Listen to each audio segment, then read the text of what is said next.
नमस्कार। तो आज हम बात करेंगे भगवान कृष्ण की कुछ ऐसी बाल लीलाओं के बारे में जो सुनने में तो बड़ी प्यारी लगती हैं, लेकिन असल में ये सिर्फ कहानियां नहीं हैं।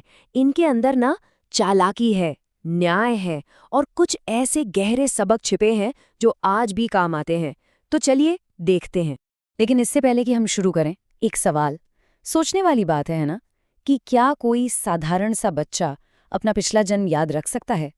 अब ये सवाल इसलिए ज़रूरी है क्योंकि इसका सीधा कनेक्शन हमारी पहली कहानी से है। तो हमारी पहली कहानी शुरू होती है एक बहुत ही प्यारे से मोमेंट से, माँ यशोदा और नन्हे कृष्ण के बीच। सोचिए, रात का समय है और यशोदा मैया अपने कान्हा को, अपने लाला को सुलाने की कोशिश कर रही हैं। अब कान्हा को नींद तो आ नहीं रही थी, तो बस उन्होंने अपनी माँ से कहानी सुनाने की जिद पकड़ ली। तो यशोदा मैया ने सोचा, चलो भगवान राम की कथा सुनाती हूँ, और बस उन्होंने कहानी शुरू कर दी। और नन्हे कृष्ण अपनी माँ की गोद में लेटे लेटे बड़े ध्यान से एक एक बात सुन रहे हैं। तो यशोदा मैया कहानी सुना रही हैं कि कैसे एक राजकुमार थे राम, उनकी पत्नी थी सीता, और कृष्ण भी बड़े मजे से हूं कर रहे थे, कहानी सुन रहे थे। लेकिन कहानी में एक मोड़ आता है। जैसे ही यशोदा मैया उस जगह पहुंची जहां रावण आकर सीता जी का हरण कर लेता है, बस इतना सुनना था कि कृष्ण की तो जैसे नींद ही उड़ गई। वो एकदम से उठकर खड़े हो गए और पूरे गुस्से में बोले, अरे लक्ष्मण, मेरा धनुष बाण लेकर आओ, मैं बताता हूं इस रावण को। मतलब एक पल के लिए वो ये भूल ही गए कि वो कृष्ण हैं। उनके जो दिव्य स्मृति थी वो जाग गई थी और वो पूरी तरह से अपने राम अवतार में आ चुके थे। अब ये देखकर तो यशोदा मैया एकदम घबरा गईं और उन्होंने फौरन उन्हें कसकर गले से लगा लिया। अच्छा, ये तो थी एक कहानी। अब चलते हैं कृष्णा की सबसे सबसे फेमस लीला की तरफ, माखन चोरी। हम सब ने सुना इसके बारे में, लेकिन सवाल ये है कि क्या ये सिर्फ एक बच्चे की शरारत थी या इसके पीछे कोई बहुत बड़ा मकसद छिपा हुआ था? सोचने वाली बात है ना। मतलब भगवान का अवतार है वो, उन्हें माखन चुराने की क्या जरूरत पड़ गई? इसका जवाब उस समय के जो हालात थे, जो सामाजिक स्थिति थी, उसमें छिपा है।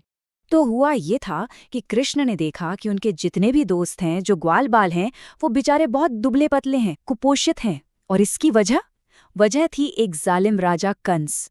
उसने एक ऐसा टैक्स लगा रखा था कि ब्रज का सारा दूध और मक्खन जबरदस्ती मथुरा भेजना पड़ता था। तो कृष्ण ने अपने दोस्तों से पूछा, अरे तुम सब इतने दुबले क्यों हो? दूध दही नहीं खाते क्या? और जब उन्हें इस टैक्स के बारे में पता चला, तो उन्होंने एक तरह से क्रांति का ऐलान कर दिया।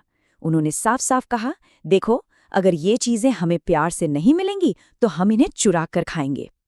तो ये जो चोरी थी ना, ये सिर्फ पेट भरने के लिए नहीं थी, ये उस अन्याय के खिलाफ एक विद्रोह था, एक आवाज थी। चलिए अब जरा कृष्ण और गोपियों की उस प्यारी सी चंचल नोकझोंक की बात करते हैं। देखिए, गोपियां कृष्ण से प्यार तो बहुत करती थीं, लेकिन साथ ही साथ उनकी शरारतों को रोकने की भी पूरी कोशिश करती थी। और इसी चक्कर में ना माहौल और भी मजेदार हो जाता था। तो एक बार क्या हुआ, एक गोपी ने तो जैसे ठान ही लिया कि भाई आज तो कान्हा को पकड़ कर ही रहना है। उसने क्या किया, बड़ा ही स्वादिष्ट मीठा दही बनाया, मिष्टी दोई। फिर उसे एक मटकी में डालकर एक खुफिया जगह छिपा दिया। और इतना ही नहीं, वो खुद उस मटकी के ऊपर जाकर बैठ गई और फिर कृष्ण को चैलेंज दिया, दम है तो ढूंढ के दिखाओ। ढूंढ लिया तो सब तुम्हारा, और नहीं ढूंढ पाए तो आज के बाद मेरे घर चोरी करने मत आना। अब कृष्ण तो कृष्ण थे, उन्होंने चैलेंज एक्सेप्ट कर लिया। उन्होंने बस चुपके से, बड़ी चालाकी से अपने दोस्तों को एक इशारा किया। अब उनके दोस्त भी इतने ट्रेंड हो चुके थे कि इशारों इशारों में ही पूरी बात समझ जाते थे। इशारा क्या था? इशारा था, जाओ और गौशाला के सारे बछड़ों को खोल दो। बस कृष्ण के दोस्त भागे भागे गए और गौशाला के सारे बछड़े खोल दिए। और फिर जोर जोर से चिल्लाते हुए वापस आए, अरे गोपी, तुम यहाँ बैठी हो और उधर देखो, बछड़े तुम्हारी गांव का सारा दूध पी गए। अब ये सुनते ही गोपी तो घबरा गई। वो अपने मटकी वटकी सब भूलकर गौशाला की तरफ भागी।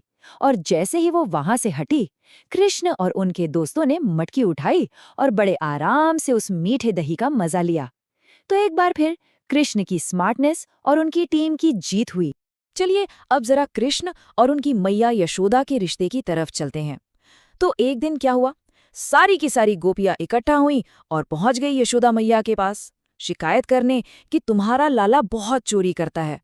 बस यशोदा मैया को आ गया गुस्सा और उन्होंने कृष्ण को आवाज लगाई। और यहाँ से शुरू होता है कृष्ण का इमोशनल ड्रामा, एकदम स्टेप बाय स्टेप। पहला स्टेप, अपनी मेहनत गिनाओ। मैया, मैं सुबह से शाम तक गाय चराता हूँ, कितना थक जाता हूँ। दूसरा स्टेप, अपनी मासूमियत का वास्ता दो। अरे मैं तो इतना छोटा सा हूँ, भला इतनी ऊंची मटकियों तक मेरा हाथ कैसे पहुंचेगा। तीसरा स्टेप, सारा इल्जाम दोस्तों पे डाल दो। ये सब ग्वालबाल है ना, ये चोरी करते हैं और मेरे मुंह पर मक्खन लगा देते हैं ताकि मैं फंस जाऊं। और जब इन सब से भी बात नहीं बनी तो उन्होंने खेला अपना मास्टर स्ट्रोक।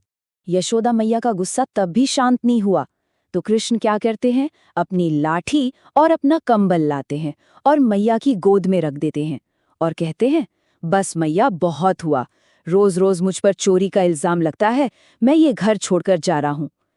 अब ये सुनते ही यशोदा मैया की तो होश ही उड़ गए, हाथ पैर फूल गए। यशोदा मैया फौरन दौड़कर कृष्ण को गले लगा लेती हैं और कहती हैं, नहीं मेरे लाल नहीं, तूने कोई माखन नहीं खाया, मुझे पता है। और बस जैसे ही माँ पिघल जाती हैं, कृष्ण तुरंत अपने असली मुद्दे पर आ जाते हैं। कहते हैं, अच्छा मैया, अब जब तुम्हें मुझ पर विश्वास हो ही गया है तो ये बताओ, मेरे लिए एक सुंदर सी दुल्हन कब लाओगी? मेरा ब्याह करा दो, पक्का मैं आज से ही चोरी करना छोड़ दूंगा। तो ये सब शरारतें तो चल ही रही थीं, लेकिन इन्हीं शरारतों के बीच एक ऐसी अलौकिक घटना हुई जिसने सब कुछ बदल कर रख दिया। एक ऐसी घटना जिसके बाद पूरे ब्रज को अपना घर, अपना गोकुल छोड़ना पड़ा। हुआ यूं कि एक दिन कृष्ण की शरारतों से तंग आकर यशोदा मैया ने उन्हें सजा के तौर पर एक भारी भरकम ओखली से बांध दिया। लेकिन कृष्ण तो कृष्ण थे, वो उस ओखली को घसीटते घसीटते 2 पेड़ों के बीच से निकल गए और जैसे ही वो निकले वो दोनों पेड़ धड़ाम से गिर गए और उन पेड़ों में से 2 दिव्य पुरुष प्रकट हुए।